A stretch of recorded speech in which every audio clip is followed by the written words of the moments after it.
Nous sommes une république soviétique du milieu des années 70.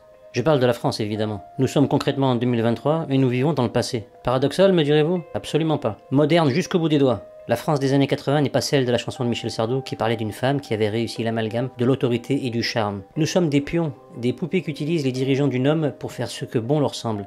Et ce qui leur semble bon aujourd'hui, c'est de créer des pénuries de toutes pièces pour demain et le reste des jours de nos vies. Pénurie alimentaire, d'électricité, de carburant, d'eau, d'employés dans les hôpitaux. Pénurie en veux, tu en voilà. Tu en veux plus, c'est pas ce qui manque. Les pénuries ne manquent jamais et ça pose problème. Au pays du fromage, nous avons ajouté une autre spécialité, la pénurie. Alors que tout vient à manquer, la seule chose qui reste abondante, ce sont les pénuries justement. Nous ne sommes jamais en pénurie de pénuries. Alors je pose la question, comment faire pour justement en manquer? Ce n'est ni profitable ni économiquement intéressant, du moins pour la population générale. Si on voulait ruiner le moral d'une population en créant des problèmes de santé publique et des drames familiaux, on ne s'y prendrait pas autrement. Évidemment, c'est ce qu'ils recherchent, il serait peut-être temps de le comprendre. Les pires ennemis de la France dirigent le pays, ils ont entre leurs mains notre destinée, ils s'acharnent à la rendre sombre et dramatique. Et ce n'est pas de l'incompétence, de la maladresse ou de l'ignorance de leur part qui provoque l'écroulement de la nation.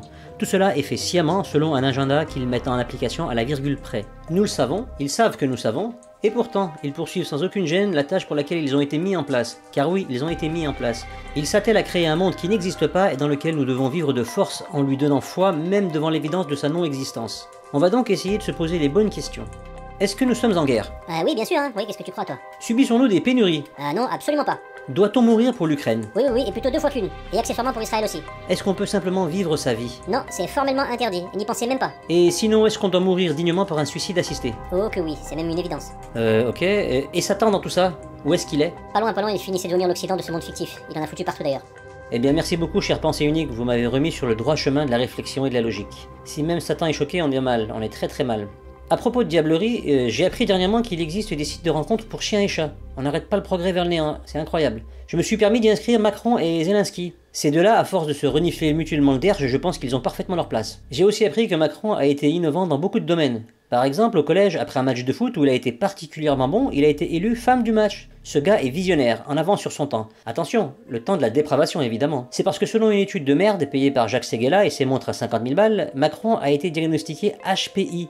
Haut potentiel d'imbécilité. Lui, à coup sûr, il devait s'ennuyer en classe, c'est une évidence. Elle est formidable, notre époque. Pour cacher la fabrique massive d'abrutis et de décérébrés, on inverse tout. C'est fou le nombre d'HPI qu'il y a dans la société. Mais soyons heureux, chers amis, nous on a le meilleur, la crème de la crème. Merci à la main, Jacques Attali et les atrophiés du bulbe qui ont revoté pour lui. Des HPI tout comme lui sans aucun doute. Vous avez voté une deuxième fois pour Macron, donc cette fois-ci ce sera sans vaseline.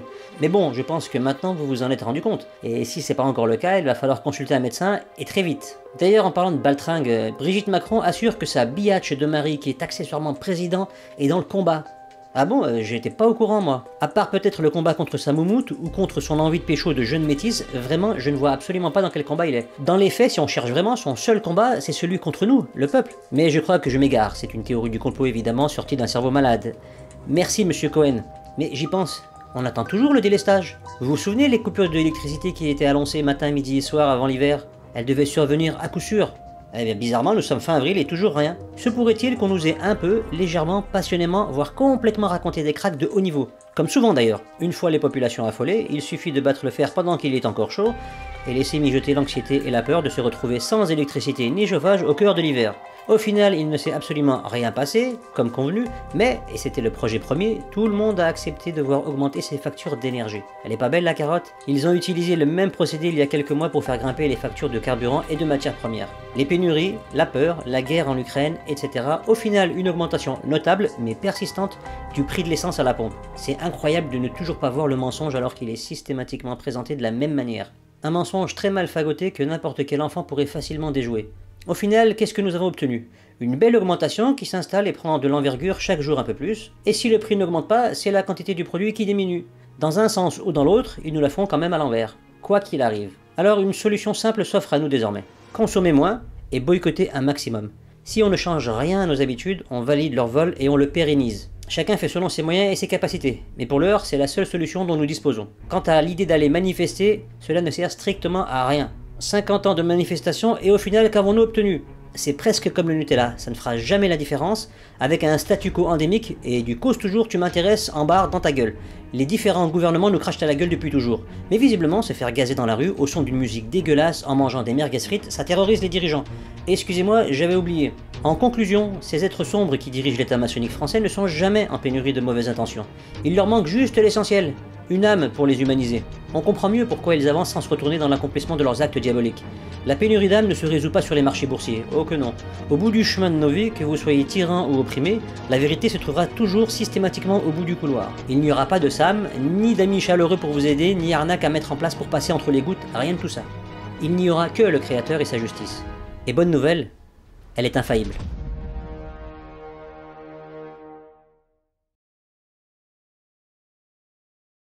Comptez vous barrer quand même, parce que là je crois qu'au bout d'un moment on va venir vous chercher. Vous avez voulu qu'on vous cherche, on va venir vous chercher. Vous êtes peut-être pas au courant, mais on va venir. Alors méfiez-vous, parce que là, comme on dit, il faut toujours se méfier de l'eau qui dort. Ouais, mais quand on dort dans l'eau et qu'on dort sous l'eau, on est noyé. Et c'est ce que vous faites depuis des années là. Ça fait 5 ans que je vous défonce la gueule. 5 ans. Vous avez rien fait là. Les gilets jaunes ils sont sortis il y a combien d'années là? Et en 2018 ils sont sortis parce qu'il y avait trop de essence, c'était trop cher l'essence. Et maintenant j'ai multiplié le prix.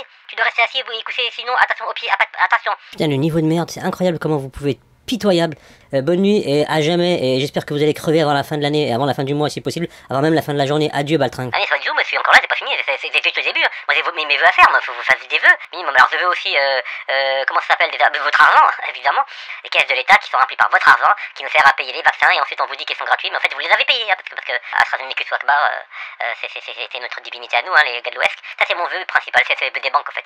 Et puis surtout, nous, on a plein de trucs à nous dire, parce qu'on veut le dire aussi. Ta gueule, ta gueule, ta gueule. Ferme bien ta grande gueule, c'est possible? Voilà, il y en a marre de t'entendre. Mais enfin, monsieur Dumouzon, qu'est-ce qui vous arrive? Monsieur, t'es à l'intérieur, extérieur, je sais pas comment vous appelez. Pourquoi tant de haine, monsieur? Je vous ai pas manqué de respect. Mais ta face disgracieuse, c'est ça le manque de respect, c'est que tu comprends pas.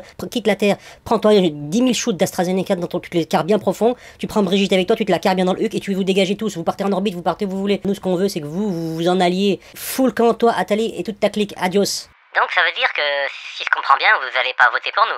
Vous n'allez pas voter pour nous pour la prochaine élection présidentielle, alors qu'on avait prévu le vote à distance avec par correspondance, donc on aurait trafiqué et tout. Donc si je comprends bien, vous n'allez pas voter pour nous. C'est bien ça. On en a rien à foutre de ce que tu racontes, je t'écoute pas. Maintenant, c'est toi qui vas m'écouter. Une question de vrai journaliste, puisque plus personne ne pose de questions dans ce pays, alors je vais les poser. On fait quoi des 5700 lits qui ont été fermés cette année? Ça faisait partie du plan des vœux de cette année, ou comment ça se passe? Quoi, 4700 lits? Mais qu'est-ce que vous voulez faire avec 3700 lits? Moi je pense que c'était plutôt 2700 lits, et encore, la dernière fois on m'avait dit 1700 lits. À la limite, si vous êtes sympa, on divise par deux, on partage, et puis finalement, bah, en fait, c'est faux ce que vous dites, il n'y a jamais eu de disparition de lits, en fait. Hein. Oh putain, la fake news, mais n'importe quoi, de quoi vous parlez? C'est 5700 lits que vous avez fermés, comment vous l'expliquez ça? Déjà, des lits, pourquoi faire des livres? Ils vont pas dormir, ils sont dans l'hôpital, donc qu'est-ce qu'ils nous cassent la tête? Ils ont qu'à bosser, ils sont pas là pour payer, pour rien foutre, hein. Ça c'est notre spécialité, les députés, les sénateurs. Mais sinon, à l'hôpital, ils bossent et puis c'est tout. Mais là, vous êtes vraiment sérieux, là? C'est sérieux ce que vous dites, ou vous blaguez, là? Ouais, une autre question, tu me saoules, là, je veux pas répondre à tes questions, ramène-moi un vrai journaliste, là. Comment elle s'appelle, l'autre canasse, Coudray, elle est géniale, Anne Coudray, ramène-la moi celle-là, parce que toi, je te supporte plus, là. T'as pas compris, t'as cru que t'étais dans la chaîne de télévision à Brigitte ta mère ou quoi? Ici, t'es chez les Moujons, donc ferme ta gueule, ferme bien ta gueule. Sinon, Benalla, on en fait quoi de cette affaire? Comment ça se passe, hein? Ah oui, aussi, le fait que tu aies touché un paquet de pognon avec la vente de Pfizer, la branche alimentaire de Pfizer avec Nestlé. Comment on en parle de ça aussi? Pour dire que t'es un employé de Pfizer, on peut le dire ou pas? Pour tout ça, je vous conseille d'aller voir mon avocat, c'est lui qui s'occupe de tout ça, hein. Et pas mon avocat que vous trouvez dans les magasins de supermarché ou au casino, hein. Non, les avocats, vous allez voir, moi je réponds pas à ça, c'est tout, allez vous faire foutre. Putain, comment il est vulgaire, comment il est vulgaire ce type, c'est lui qui passe son temps à se faire empaler par sa femme et il vient nous dire ce qu'on doit faire. En même temps, t'as tellement l'habitude, Baltringue, de violer les règles en France que tu penses que tu peux tout faire, mais on n'est pas dans un club échangiste ici, hein. D'ailleurs, à ce propos, tu peux nous parler la possibilité de cette histoire de possibilité de ne pas avoir de passe dans un club échangiste? Ça m'intéresse, je veux le savoir, tu peux nous expliquer ça? Désolé, je peux pas vous dire plus, pareil, vous en renvoie vers mon avocat, foutez-moi la paix, c'est tout. Tiens, en parlant de paix, ça tombe bien parce que c'est ce qu'on veut, nous on veut la paix. Donc tu vas t'expliquer quand même parce que tu passeras pas trop les gouttes, t'es venu dans la chaîne qu'il fallait pas. Donc maintenant tu vas répondre que tu le veuilles ou non. Ah bah ça tombe bien parce que moi je le veuille pas, donc tu vas pas me poser tes questions qu'on arrive ici ma chaîne de télé. Si tu veux, moi demain, tout à l'heure, tout de suite, je coupe l'antenne, c'est fini, c'est hors sujet. Donc question suivante, où tu dégages? Tout à fait, Guignol. Donc la question suivante qui vient et qui est tout à fait dans les cordes de la moujonnerie dictatoriale, comment ça se fait que les conseils de défense, sont sous le coup du secret d'État? On veut savoir pourquoi vous faites ça en secret. On veut les rapports. T'as une explication, Guignol, ou pas? Vas-y, explique-toi. Bon, si c'est comme ça, moi j'en ai marre. Allô, Zach Attali, s'il te plaît, viens voir, il y a des moutons rétracteurs, extracteurs, là. Enfin, des méchants qui m'embêtent. Zach, tu peux venir, s'il te plaît, emmène l'armée aussi, parce que les commencent à me faire chier. S'il te plaît, Écoute, Zach. Guignol, t'es peut-être passé entre les gouttes depuis 5 ans. Mais tu sais, fini, les gouttes maintenant, c'est même plus des gouttes, c'est des seaux d'eau, c'est trop gros pour que tu puisses les esquiver. Donc t'as esquivé pendant 5 ans, mais c'est fini maintenant. Tu vas répondre, que tu le veuilles ou non. Si c'est pas ici, ce sera devant le tribunal, et puis j'espère que tu finiras, toi et ta clique, sur une potence, en fait, parce que c'est tout ce qui vous reste. Là, vous êtes allé trop loin. Réponds, dépêche-toi. Bon, alors, ce que je voulais dire, moi, d'habitude, moi, j'en fume les dents. Quand je suis coincé comme ça, je dois en fumer les dents. Donc, il paraît que je suis super bon pour ça. Donc, qu'est-ce que je vais pouvoir vous sortir pour vous en fumer? Alors, réfléchis, Zemmour, aux États-Unis, l'économie, ça s'est cassé la figure. Qu'est-ce que je peux dire? En plus, moi, j'en suis mis plein les postes, ça va être chaud. Je réfléchis. Et on a du temps là ou pas? Parce que moi, je voudrais savoir si je peux. On a tout notre temps, ma gueule, on a tout notre temps. Prends ton temps, vas-y. Bon, alors, bon, je vois bien que j'ai manqué quelque chose, la mince. J'ai plus grand chose à dire, en fait. Pardon, excuse-moi, monsieur Terrier, l'extérieur, à l'intérieur. On peut faire un pouce? Enfin, un pouce, tu sais, pouce pour dire ici, comme on fait une pause, quoi, un peu, c'est possible? Tu t'es cru à l'école ou quoi? Ici, c'est c'est la vraie vie ici, donc tu réponds et tu te tais. Alors? En vérité, tout ça, c'est la faute à Véran, voilà. C'est Véran Templan, et aussi Castex. J'arrive pas à dire son nom, même son nom, c'est une Castex. Bref, tous ces deux-là, c'est que tout est de leur faute.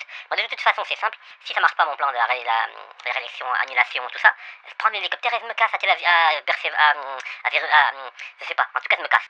Mais bon, ça n'arrivera jamais, normalement. Peut-être que vous allez me réélire. Enfin, même si vous me réélisez pas, moi, je reviens, donc, je vais gagner tout le temps, toi. Ouais, enfin, ça, c'est ce que tu penses. Moi, je pense vraiment que si tu sers à rien, tu vas dégager. Dans tous les sens du terme. Peut-être qu'ils vont te zigouiller, tu vas peut-être passer à l'as, possible. Ils auront fait, toi, leur petite pub jusqu'au bout, ils t'auront utilisé. Et ce serait spectaculaire que tu disparaisses, je sais pas, moi, dans un petit souci en voiture, en avion, je sais pas. Peut-être même en mangeant quelque chose d'avarié, je sais pas. Tout est possible, cher ami. En tout cas, c'est tout ce que je te souhaite pour la nouvelle année 2022. C'est ça, et puis plein de bonnes choses aussi, hein, toi et ta clique de crapules. Donc, je crois que notre interview est terminée, il me semble. Non, c'est pas fini, moi, non, j'ai encore des trucs à dire, hein. Non, c'est plein de trucs à dire, d'ailleurs, il faut m'écouter, attention. Donc, si vous votez pas pour moi, si vous n'allez pas faire l'élection, enfin, si jamais je suis pas reconduit à la tête du pays, que ce soit pour une raison ou pour une autre, on va foutre le pays à feu à sang. Là, il vient de me confirmer, on a préparé un truc de malade. Le 11 septembre à côté, c'est du bibi de ça. Donc, à bon entendeur, en tout cas, je vous souhaite le pire du monde. Je vous annonce une bonne sauce pour l'année 2022, plein de trucs. La Coupe du Monde, vous la verrez pas, je vous dis tout de suite, le Qatar, c'est walou. Mais ça va être sympathique, ça va être spectaculaire. Bon, voilà, je crois que je vous ai tout dit. Allez, à bientôt les amis, vous deux.